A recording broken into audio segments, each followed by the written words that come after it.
Just some news through about the Harold Shipman killings, and you may have heard us broadcast yesterday a story concerning the amount of jewellery that was found at Harold Shipman's home. His wife, Primrose, had asked the police that all that should now be returned to her if the investigation is complete. But the police put out a new appeal, fearing that Mr. Shipman, Dr. Shipman, had actually stolen some items of jewellery from his victims. It now appears, just checking the numbers here, that 16 families have, the relatives of 16 patients who we know are murdered by Harold Shipman, have actually contacted the police to check whether or not their property is amongst that hoard, some 10,000 items or so. Now let's get more on whether opening up director inquiries to competition has actually been a success. Joining us now, Martin Ashfield, who's the Managing Director of the Independent Director Inquiry Monitoring Service, 118tracker.com, and he's at a call centre in Dumfries. Martin, thanks very much indeed for joining us. Given what we've heard, though, I mean, hard to see how this changeover has been successful at all. Why has it all gone so wrong? I would tend to disagree that it has gone wrong. We independently track all the services every month. The 20 most frequently used services are still open, coming in at 41 pence per call. Their accuracy is over 90% accuracy consistently, and I don't think it has gone wrong. There's now more choice, better services, and I just think the reports are leading us down the wrong path. Not gone wrong, so how come there's been a drop in calls and it is more expensive to use the 118 services?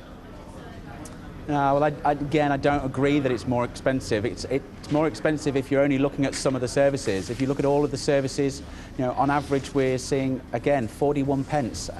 BT 192 was 40 pence. 50% of services are less than 40 pence now. The problem is, and where it's all gone wrong, is the public haven't been kept informed of their choices. There are all sorts of different services that they can get, and you know, they just need to look at our site, have a look at them and choose the service that's best going to meet their needs.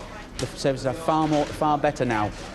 Just remind us again then, Martin, what do you monitor exactly, and what have you found as regards, hard evidence-wise, to do with the service? Okay, every month we phone into all of the services. We monitor their quality of service, so how good the agents are at dealing with the calls, the accuracy levels, the call durations, the costs, everything to do with their service we're tracking every month. And like I said, what we're finding is the industry is as good, if not better, than it ever was. There are some expensive services, but there are some cheap services. And the fact of the matter is there is a service for everybody. And it is a case of trying to find the right service to meet your requirement as a caller. And I would really urge people to have a look at our website and find the service that's going to deliver what they want it to deliver. Better marketing, better publicity? Marketing, publicity, not everybody's got big marketing budgets. Should the responsibility be on the number to market their services, or should it have been on Ofcom, who, they instigated the liberalisation? Should they not have a duty of care to keep the public informed? It hasn't been done. We've bridged that gap now, and simply log online, 118tracker.com, and you're going to see it all for yourself.